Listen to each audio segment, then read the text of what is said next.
प्यारे बच्चों नमस्कार। कैसे हैं आप सभी? आप सभी आशा करते अच्छे होंगे। ये हमारे विपिन सर हैं, आप सभी जानते हैं। और ये वैशाली जिले के डीएम साहब यशपाल मीना जी हैं। सर का आदरणीय गुरुजी और आदरणीय डीएम साहब, ये अपने क्षेत्र के मुखिया जी हैं और उसके साथ साथ एक आदरणीय टीचर भी है। इनके पीछे आप देख रहे हैं यहां कुछ बंगला सा नजर आ रहा है, कुछ ये जो पंचायत भवन बना, जैसे उत्तर प्रदेश में आपने देखा पंचायत में, हर पंचायत में एक पंचायत भवन बन चुका है, ऐसा वहां पे भी मसला चल रहा है बिहार में वैशाली के अंतर्गत, क्योंकि डीएम साहब वैशाली के। वहां पे पंचायत भवन को लेके एक विवाद शुरू हुआ। विवाद क्या बोले तो जो पंचायत भवन जहां बनना है उस जमीन को लेके विवाद हुआ। उस जमीन को घेर के बैठे हैं लोग। अब उस जमीन को हमारे जो आदरणीय गुरुजी हैं इनके द्वारा, क्योंकि ये मुखिया हैं क्षेत्र के अपने, इनके द्वारा उस जमीन को खाली करवाया गया तो उस पर संरक्षण डीएम साहब का, जो सरकारी जमीन है उस पर अतिक्रमण हो रखा है, तो उसी को लेके एक मसला हुआ। आदरणीय गुरुजी उनके पास लेके गए क्या, प्रार्थना पत्र। और प्रार्थना पत्र लेने की बजाय डीएम साहब भूल गए जिस कुर्सी पे बैठे हैं वो, और जिस कुर्सी पे इनको बैठाया गया है जनता की सेवा के लिए बैठाया गया है। डीएम साहब, डीएम जब सिर पे ताज इनके पहुंच गया तो ताज के चलते ही ये भूल गए कि हम जनता के सेवक हैं। तो आदरणीय डीएम साहब जी, आपसे यह कहना है कि आप जनता के सेवक हैं, आप जनता से ऊपर नहीं हैं, जनता सर्वोपरि है। हमारे संविधान बाबा साहब भीमराव अंबेडकर के संविधान में प्रस्तावना को रखा गया, उसके वो शुरू ही हम भारत के लोगों से होती है, यानी भारत के जो लोग हैं वो सर्वोपरि हैं, उनसे ऊपर कोई नहीं है।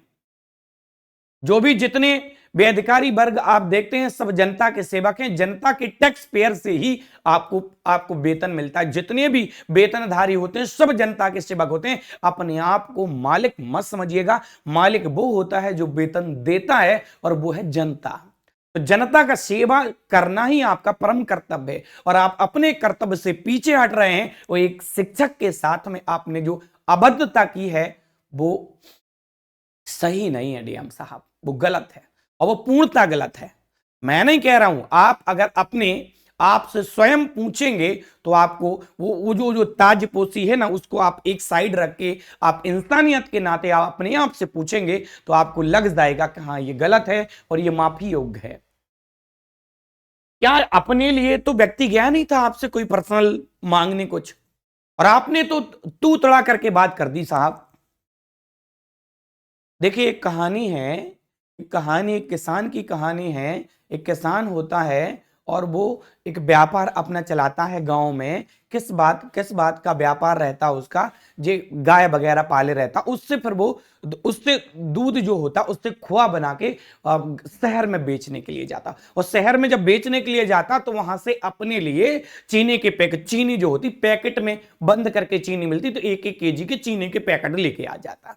कहां पे, अपने घर पे। ऐसा चलता रहता, बहुत दिन तक ऐसा चलता रहता। फिर क्या हुआ, एक दिन जो खोआ की जो क्या करते थे, 1-1 केजी का खोआ का जो पीस है पूरा 1-1 केजी का मार्केट में बेचने जाते थे। एक ही दुकान बंदी थी उनकी, उसी पे जाते थे।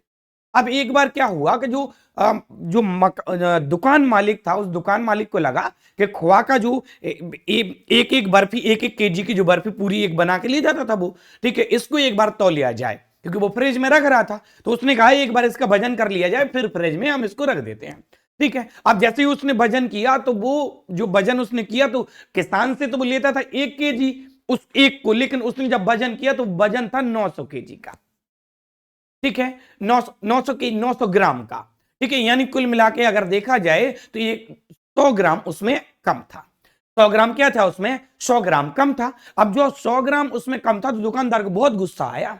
बहुत गुस्सा आया दुकानदार को। दुकानदार गुस्सा आया, बोले अब किसान को आने दो तब देखते हैं। किसान जब दोबारा से बेचने गया, किसान का तो वही था, वो तो निडर भाई, वो तो अपनी जगह सही था। किसान जब लेके वो गया, ठीक है, वही जो खोआ की पीस लेके गया, तो दुकानदार को बहुत गुस्सा आया, बहुत गुस्सा किया उस पे कि तुम गम कम देते हो और हम ऐसों से व्यापार नहीं कर पाएंगे और तुम बहुत बेकार हो और जे हो वो। तब उसने कहा साहब हम तो गरीब हैं, हम गरीब हैं, हमारे यहाँ कहाँ बांट आते हैं, हमारे यहाँ बांट थोड़ी है। तुम जो 1 किलो चीनी का पैकेट देते हो ना, उसी 1 किलो को हम एक तरफ तराजू पे रख लेते हैं और दूसरी तरफ खोआ रख देते हैं और उसी से वो 1 kg का हम बना के लाते हैं। तो दुकान वाला बहुत शर्मिंदा हुआ। यानी इस कहानी से हमें क्या सीख मिलती है? इससे हमें ये सीख मिलती है, तुम जैसा करोगे वैसा भरोगे। ठीक है, 900 kg के वो पैकेट, 900 ग्राम का जो पैकेट उसको दिया, तो उसी से तौल के वो जो है खोआ का वो उतना पीस बना दिया। और वो तो समझता था कि हमें 1 किलो ही चीनी मिल रही है और हम 1 किलो का ही खोआ का जो पीस बना के दुकानदार को बेच रहे हैं। तो जैसा करोगे वैसा भरोगे। इस कहानी से हमें सीख मिलती है कि आज अगर आप दबाव में, या फिर आप खुद के स्वार्थ में, या फिर आप उस तरीके से कमाने हुए लगे हैं जो तरीका गलत है, अगर इसको कमा लेंगे, देखो मृत्यु अंतिम सत्य है और इसको कबूलना ही होगा। अगर आपको नहीं पता तो मेरी बात मान लीजिए, मृत्यु अंतिम सत्य है। जब पूत सपूत तो का धन संचय और पूत कपूत तो का धन संचय, कितना ही कमा लो साहब, कितना ही कमा लो आप।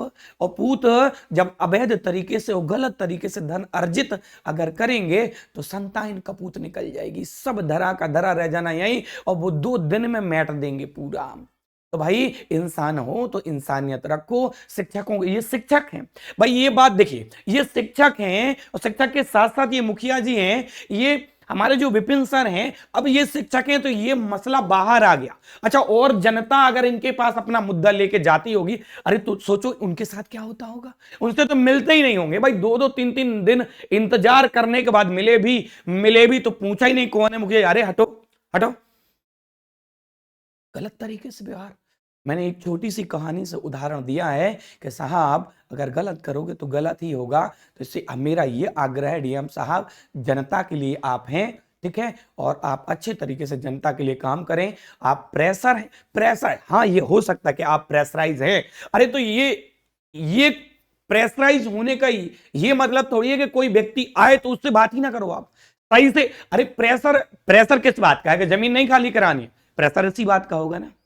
प्रेशर इस बात का तो होगा नहीं कि कोई मुखिया आए या कोई शिक्षक आए, कोई एक सामाजिक व्यक्ति आए जो पढ़ा लिखा व्यक्ति हो, उससे आपको अभद्रता से बात करना है। ये प्रेशर नहीं होगा, ये तो आपकी अपनी स्वयं की गलती है और ये माफी योग्य गलती है साथियों। तो आप अब जब शिक्षित लोग समाज को रिप्रेजेंट करेंगे, ऐसे मुद्दे निकल के आएंगे, क्योंकि यही लोग हैं वो जो बताएंगे। और बहुत सारे लोगों के साथ ऐसा होता होगा हर जगह, शायद, मुझे नहीं पता, लेकिन ये निकाल के कौन लेके आएगा, आपको बताएगा कौन? इसका जमीर जिंदा है और जो बता सकता है आपको। बहुत सारे लोग हैं जो इस बात को बता ही नहीं सकते हैं। आदरणीय डीएम साहब, हाथ जोड़ के विनती है, आप सुनिए, जो भी समस्याएं हैं उनका समाधान करिए। जनता से ऊपर आप नहीं हैं, आप जनता के काम करने के लिए, जनता की सुनवाई करने के लिए ही बने हैं, इस ताजपोशी पे बैठे हैं, इस कुर्सी पे बैठे हैं। जब एक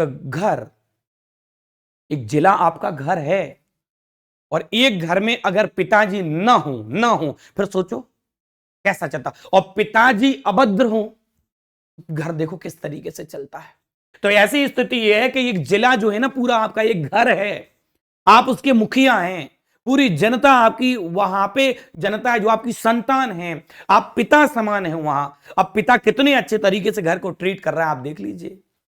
पिता का परम दायित्व तो होता है घर को अच्छे से ट्रीट करना, और वो करता है। लेकिन इनका पूरा जिला एक घर है, ये उसके सर्वे सर्वा है, मुखिया है। इनको उसको अच्छे तरीके से चलाना चाहिए। चलिए प्यारे साथियों, तो हम आशा करते हैं डीएम साहब इस बात को समझेंगे यशपाल, आदरणीय यशपाल मीणा जी, हम लोग शिक्षक हैं, हम अपनी मर्यादा में ही बात करते हैं, मर्यादा नहीं भूलते हैं। आपकी ताजपोशी हो गई है, आपको बड़ी सी कुर्सी मिल गई है, तो आप अपनी मर्यादा मत भूल जाइएगा। यही कहना है कि सबका सम्मान रखिए, संविधान को, बाबा साहब भीमराव अंबेडकर के संविधान को सर्वोपरि मानिए और उन्हीं के संविधान के अकॉर्डिंग चलिए, सभी के साथ अच्छा व्यवहार करिए। ठीक, हम ये आशा करते हैं। ठीक है, और रही बात हमारे सर की, तो ये बहुत बड़े दिल के हैं, बहुत बड़े दिल के हैं। हम बात कर चुके कई बार इनसे, ये उदारवादी हैं। आप अगर माफी मांगेंगे, ये माफ कर देंगे। तो अगर आप ऐसा कर सकते हैं तो बहुत अच्छा है डीएम साहब। हम इतना ही कहेंगे कि आप जनता के साथ अच्छा करिए और जनता के साथ रहिए।